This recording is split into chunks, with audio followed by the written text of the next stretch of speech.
Assalamualaikum warahmatullahi wabarakatuh. Selamat sore, kita ketemu lagi di podcast Mohunggoli BPJS Kesehatan Cabang Gorontalo. Kali ini kita kedatangan tamu lagi dari bagian Yan Faskes, masih dari bagian yang sama.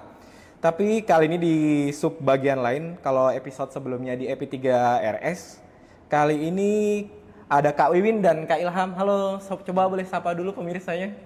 Hai Sobat JKN. Halo Sobat JKN. Boleh dijelaskan Kak Wiwin dan Ilham ini di Yan Faskes ini di bagian apa mungkin? Iya, jadi Kakak Fajri, kami berdua nih di fasilitas kesehatan untuk kerjasama fasilitas kesehatan. Kemudian saya bagian staf untuk merekrut fasilitas kesehatan baik pemerintah maupun swasta. Begitu juga dengan Kakak Ilham. Oh, sama Ilham juga ya? Ya, Oh. staf kerjasama fasilitas kesehatan. Boleh dijelasin lagi nggak sih job desk-nya selain merekrut fasilitas kesehatan, apa aja sih yang dikerjakan oleh bagian kerjasama Faskes ini? Ya. Jadi kita tuh intinya adalah untuk memastikan apakah fasilitas kesehatan yang akan bekerja dengan BPJS Kesehatan itu layak untuk melayani peserta kita, peserta JKN KIS. Dari segi legal aspek, apakah memang sudah sesuai, dari segi sarana prasarana, dari segi persyaratan mutlak, dari segi sistemnya, yang nanti akan menunjang pelayanan kesehatan di fasilitas kesehatannya, seperti itu. Nah, menarik nih. Tadi kan dijelasin ya dari segi fasilitas kesehatan dan syarat-syarat lainnya. Kalau untuk di Provinsi Gorontalo sendiri itu, untuk jumlah Faskesnya yang sudah kerja sama BPJS Kesehatan sebanyak berapa sih? Kalau boleh tahu. Jadi jumlah fasilitas kesehatan yang ada di Provinsi Gorontalo itu, mungkin sebelumnya kita ketahui bersama bahwa fasilitas kesehatan itu terdiri dari dua. Yang pertama fasilitas kesehatan tingkat pertama, dan yang kedua fasilitas kesehatan rujukan tingkat lanjut. Nah, untuk fasilitas kesehatan tingkat pertama, yaitu yang ada di Provinsi Gorontalo itu yang sudah bekerja sama dengan BPJS Kesehatan yaitu sejumlah 160 kan. Dan untuk fasilitas kesehatan rujukan tingkat lanjut yaitu ada sebanyak 22 fasilitas kesehatan kan. Oke, boleh diceritain nggak sih bedanya FKTP tadi ya, tingkat pertama dengan tingkat lanjut tuh apa sih perbedaannya? Kalau perbedaan untuk FKTP itu di mana fasilitas orang berobat itu pertama mulai dari fasilitas kesehatan tingkat pertama gitu.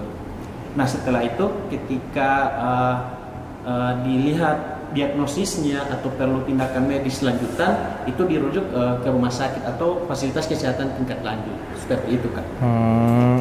Ada nggak sih contohnya misalkan FKTP itu kayak apa, FKRT itu kayak apa? Kalau FKTP itu tuh lebih ke puskesmas, terus dokter keluarga, yang sekarang kalau disingkat tuh TPMD, ada dokter gigi, TPMDG, terus klinik Pratama, seperti itu. Untuk fasilitas kesehatan tingkat lanjutan, itu ada rumah sakit, kemudian ada klinik utama.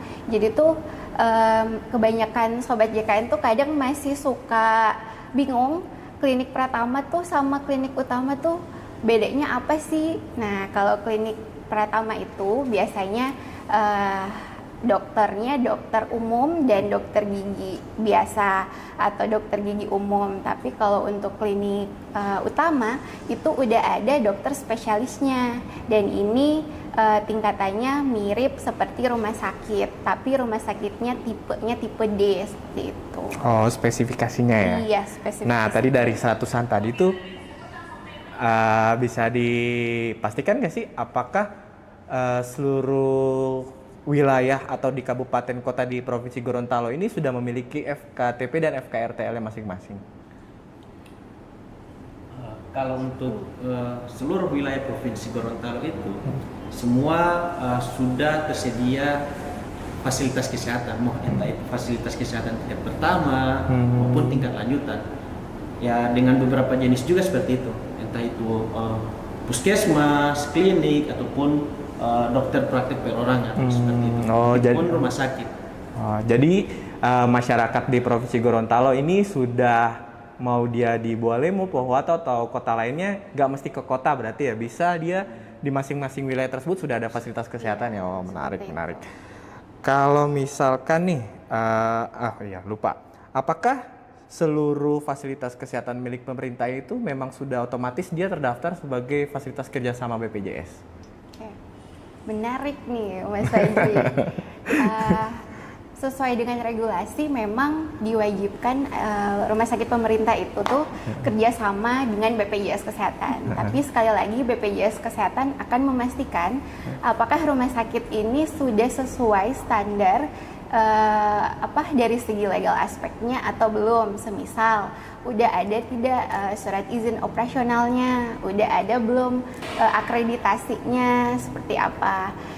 Yang paling standar itu, kemudian SDM-nya udah ada belum, misalnya rumah sakit ini memenuhi 4 pelayanan standar atau 4 pelayanan minimalnya dari penyakit dalam, bedah, anak, obscin, apakah sudah ada seperti itu. Jadi kami itu biasanya melakukan credentialing. Credentialing itu untuk memastikan beberapa yang sudah saya sebutkan tadi ini memang sudah ada di rumah sakit pemerintah ini. Seperti itu. Jadi bisa dikatakan kalau di Provinsi Gorontalo ini puskesmas ya utamanya itu udah otomatis dia bekerja sama dengan BPJS Kesehatan ya. Ya. Ya, jadi masyarakat di Provinsi Gorontalo nggak usah khawatir kalau misalkan ingin berobat di puskes, baik itu di seluruh kota atau kabupaten di Gorontalo itu otomatis sudah bekerja sama BPJS Kesehatan. Baik, lanjut. Kalau tadi disinggung juga ya mengenai kriteria atau persyaratan yang harus dipenuhi oleh Vaskes untuk bekerja sama ya. Ada perbedaan nggak sih antara Vaskes milik pemerintah dengan Vaskes swasta yang ingin bekerja sama untuk melayani peserta BPJS Kesehatan? Kakak Ilham, gimana ini? Ada perbedaan persyaratan nggak sih antara Vaskes milik pemerintah dan Vaskes milik swasta untuk bekerja sama di BPJS Kesehatan? Pada dasarnya sih tidak ada pembedaan sih, Kakak Fajri ya, gimana? Kak Ilham? Ya sih, semua persyaratan maupun entah itu mutlak ataupun persyaratan tambahan semua sama, baik itu Vaskes milik pemerintah ataupun Vaskes swasta. Iya. Berarti tidak ada perbedaan ya. Yang penting fasilitas kesehatan ini sudah memiliki kriteria untuk menjalankan operasionalnya ya dalam melayani pasien BPJS Kesehatan. Baik.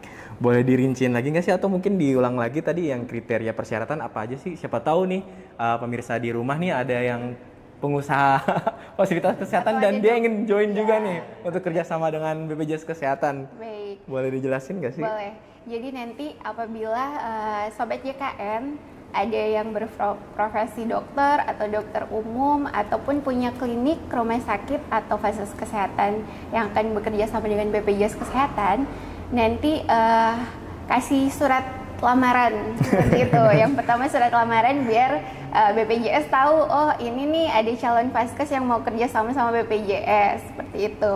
Nah, di BPJS sendiri sudah ada aplikasi Atlas SIG, itu di aplikasi Hafiz, di mana yang intinya aplikasi ini akan memonitoring di mana lagi fasilitas kesehatan yang dibutuhkan oleh BPJS Kesehatan. Jadi ada zonasinya. Jadi kalau misalnya itu bisa diakses oleh publik. Jadi siapapun bisa akses. Nanti ketika mereka mau lihat, di daerah saya nih bisa tidak ya kerja sama BPJS. Nah, kalau misalnya zonanya masih hijau, artinya berpeluang besar untuk BPJS ada kans untuk kerjasama karena kami masih membutuhkan seperti itu. Kemudian kalau lihat zonasinya sudah hijau, nah ini kami akan melakukan verifikasi secara manual terlebih dahulu, di mana akan melihat pertama kali adalah surat izin operasional Vaskes ini ada tidak, kemudian apakah sudah akreditasi. Nah, untuk kemudian sarprasnya, terus sistem-sistemnya yang lain, apakah sudah sesuai atau tidak, seperti itu. Nah, kemudian kalau misalnya sudah oke nih semuanya, semua berkas ini akan kami sistemisasi di aplikasi Hafiz, mulai dari pendaftaran, mulai dari nanti monitoring hasil credentialingnya seperti apa, apakah si Vaskes ini nantinya sudah layak bekerja sama atau tidak. Nah, perlu diinformasikan kalau untuk nilai yang bisa dikerjasamai BPJS itu standarnya adalah 70. Kalau misalnya belum mencapai 70, berarti kami akan feedback kembali. Jadi ada KKM-nya ya? Iya, seperti itu. Jadi akan kami feedbackkan apa saja sih yang masih kurang, seperti itu. Kalau misalnya masih bisa diperbaiki, dievaluasi kembali, bisa sampai 70, kami lanjut.